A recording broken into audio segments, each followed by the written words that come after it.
Shooter ready, stand by. Why did you decide to leave the firearms industry? It got to a point in the firearms industry where you had to accept irresponsible behaviors, you had to celebrate them, and you had to market them to stay in. And I looked around and I thought, what the hell have we created here? The Second Amendment of the Constitution was not written so I can go deer hunting. The Second Amendment was written to protect the entire Constitution from a tyrannical government like we have right now.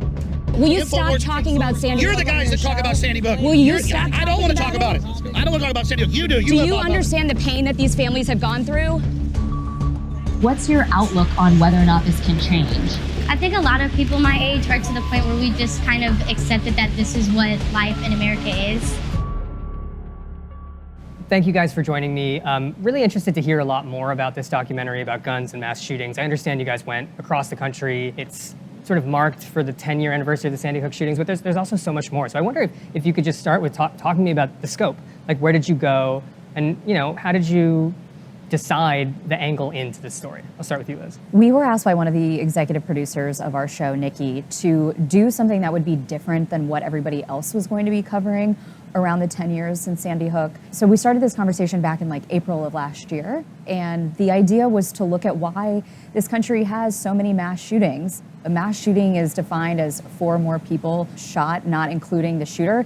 There are hundreds of them every year across this country. So we decided to go across the country to speak with different stakeholders. We were just sort of reminiscing on where we had gone. We went all the way to Montana. We were down in Texas. We were in Connecticut for one of the trials, also where Sandy Hook is.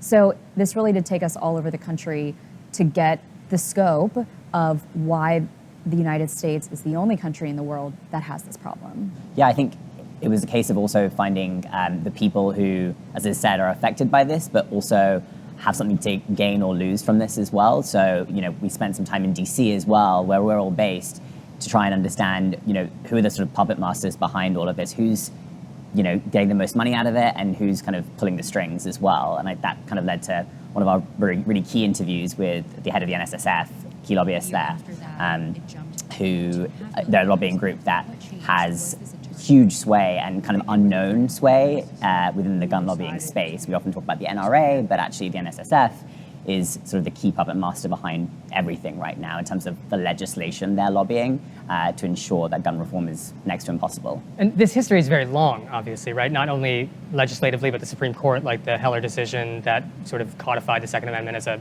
right to have a gun. And then the AR-15 as a gun itself is something that figures very heavily, obviously, because it's used in so many of the tragic mass shootings that we see.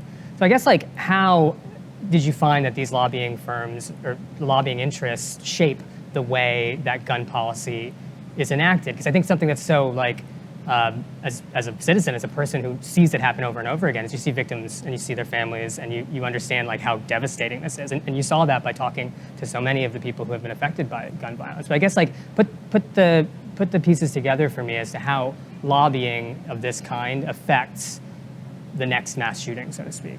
We were curious to figure out how lobbying and the business of gun ownership informs and impacts the culture, because we saw those two things as being the answers to the question, why does the US have so many mass shootings? You have the business and you have the culture, which came first, chicken and the egg situation. And what we found was that the business side, the lobbyists, the NRA, and now the NSSF had done a really remarkable job creating the perfect customer.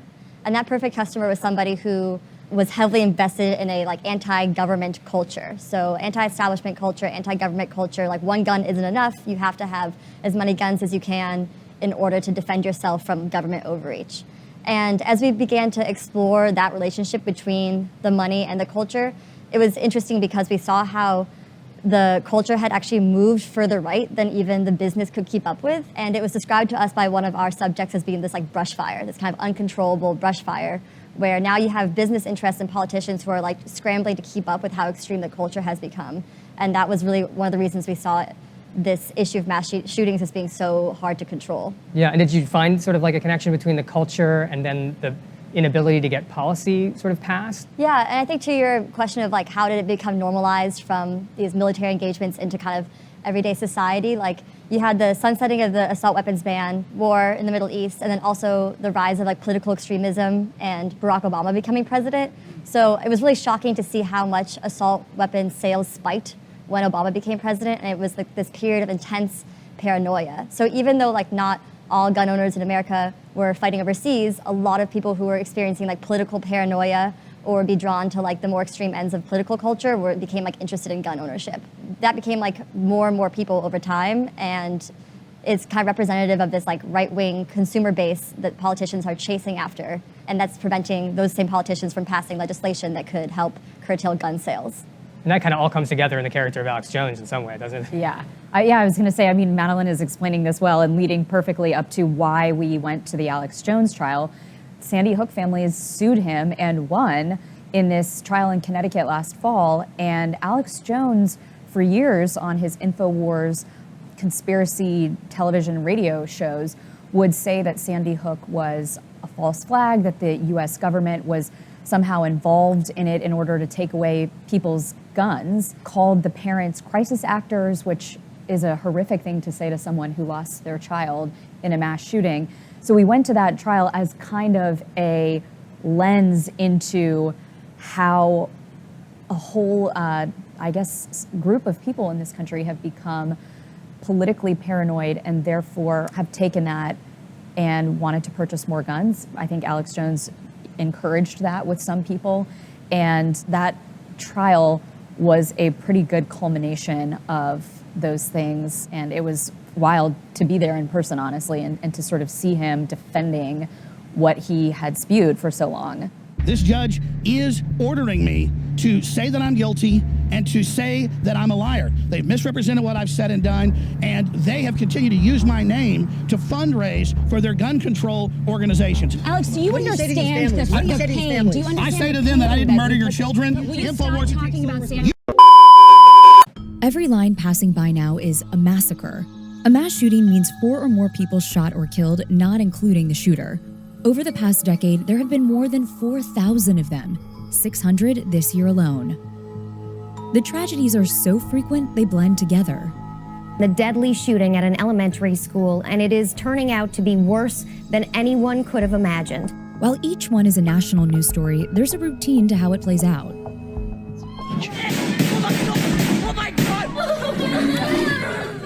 Shock and horror giving way to thoughts and prayers. Tonight, everyone in this arena and every citizen across the land sends our prayers to the victims and their families. We all do. We hear from mourning family members and friends about their loved ones whose lives were cut short. He was just a wonderful person. She'd give anything for those kids. Anything, even her life. And if the death toll is high enough or the victims young enough, the president might visit the scene. I am sick and tired of it. Why are we willing to live with this carnage? Why do we keep letting this happen? Our editor was amazing. She was incredible, and we actually all said to her when she was editing, I was like, are you okay? While looking through, particularly the news reports of these mass shootings, they are so cyclical and so horrific just to watch, children like leaving buildings, particularly schools, running out, being that traumatized, hearing from victims' families. I think without sort of hitting the viewer over the head with this, we did want to kind of remind the viewer that it's easy to forget and it's easy to confuse mass shootings. Like, no, that was actually in 2017, and no, that one was at this school, not that school. And I think that kind of reminds the viewer that this is chronic, persistent, and isn't going away anytime soon. And so I think that was like one of the tools we wanted to use graphics to do in this piece at least. And how did you contend with the overwhelming element of it? I found that filming this was quite dark, and I have been covering gun policy issues for a number of years. This was my first time actually going to the scene of a mass shooting. That was what Madeline and I deployed to in St. Louis, and being on the ground there for that and speaking with some of these young students. I think I was very worried that I would be really emotional on camera. I kept it together for the interviews, but it was so emotional hearing from them. The parents in Uvalde, Brett and Javier, are amazing people, and they opened their homes to us, which is like so generous of them to allow cameras into a very sacred space where they have many memories of their children that they lost. Yeah, it takes a toll, and I am not the parent of a child that's been shot. I'm not the spouse or the sister or brother. So you think about the collective grief, I think, that this nation experiences with mass shootings. Think about these families in Monterey Park in California that are beginning their journey of grief after losing people. And it is a very heavy weight to bear for this nation. You know, one of the parents we talked to in Uvalde said something that stuck with me, which is like, these lawmakers aren't going to do anything about it because it's not their kids that are getting shot. The sounds of children screaming have been removed was the caption that played right before they released the hallway video. Their screams weren't just removed from that video. Their voices have been silenced completely. The flag upside down, our country is in distress right now, and we have to do something. Yeah. What are the changes that you want to see? I want laws that are common sense that can prevent these things. And I fear that most of this country and all of the government and everything, it's not going to change their minds because it wasn't their kids. Has there ever been a shooting or a tragedy in the recent past that has given you pause about your work, what you do at the NSSF? Like all Americans, people in the firearm industry, certainly people that work at NSSF, abhor the criminal misuse of firearms. We think these are horrible tragedies, but we don't believe that our advocacy work on behalf of our industry is responsible for these tragedies. But I mean, in Uvalde, we saw 19 students who were killed with an AR-15. Is that not a time to look at how deadly that weapon is? That weapon is no more deadly than any other firearm. So we see that as just exploiting tragedy for political gain. I think he knows a lot of powerful lawmakers and influences policy in a pretty serious way. And he said he does not feel like the work that he does is responsible for mass shootings. And, you know, I think that is the main answer you hear from these pro-Second Amendment groups, is that being armed, being supportive of the Second Amendment and guns in this country, they don't see the connection to mass violence and mass shooting. They see those events related to mental health, to Josh Hawley talked about masculinity and manhood. The judicial system was something that Ted Cruz said to us. So I think that there are, you know, other things that these lobbyists and that these lawmakers who are against major gun safety reform will tell you. And I suppose part of the film is letting viewers decide for themselves, like how do these pieces fit together? How do they not fit together?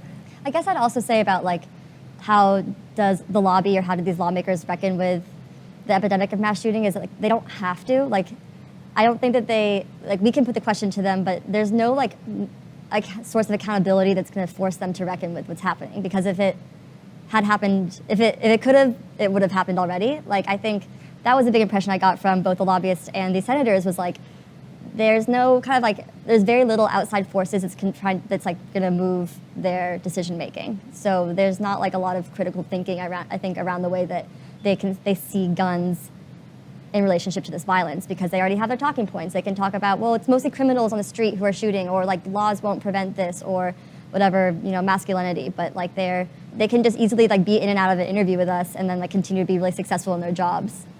And that's like, I don't know where else that accountability can come from. And as we try to pick up the pieces after one of the very deadliest mass shootings in recent history, we might forget how much our children are reeling from this as well. Our Circle of Health reporter, Denise Dodor, joining us now with how adults can get this conversation started with their kids. Denise? Well, Mark and Giovanna, how do you help children deal with what's happened when you, as an adult, are still struggling with it as well? I spoke to a child trauma specialist, and she says it's okay if you don't have all the answers.